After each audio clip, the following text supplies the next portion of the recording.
Hello viewers, যারা class 9 এ পড়ছো তাদের সেকেন্ড ইউনিট টেস্ট পরীক্ষার জন্য কয়েকটা গুরুত্বপূর্ণ রাইটিং সাজেশন দেখে নাও। তোমাদের বইয়ে দেখো পেজ নাম্বার 33 তে রয়েছে এক্সারসাইজ 7, এক্সারসাইজ 8।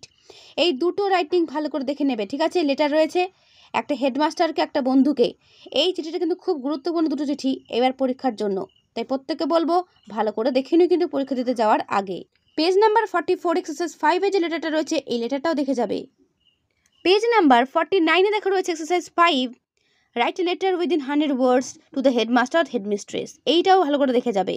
পেজ নাম্বার 59 এ যে রিপোর্টটা রয়েছে এই রিপোর্টটা দেখবে, এবং পেজ নাম্বার 60 তে যে রিপোর্টটা রয়েছে সেই রিপোর্টটা দেখবে, ঠিক আছে? রোড অ্যাক্সিডেন্টটা নিয়ে ভালো করে করবে এটা। তো এই হলো তোমাদের রাইটিং সাজেশন। তোমাদের আমি অলরেডি ইংলিশ সাজেশন দিয়ে দিয়েছি। যদি পেতে চাও অবশ্যই আমার চ্যানেলে এসে ক্লাস 9 প্লেলিস্ট ফলো করবে, সেখানে দেখতে পাবে সমস্ত সাবজেক্ট সাজেশন দেওয়া রয়েছে। অবশ্যই কিন্তু এসে দেখে নিও। আর হ্যাঁ, পরীক্ষা অলরেডি শুরু হয়ে গেছে। যাদের পরীক্ষা শুরু হয়ে গেছে সবাইকে অল দ্য বেস্ট। ভালো করে পরীক্ষা দিও আর সমস্ত প্রশ্ন তো লিখে এসো। ওকে।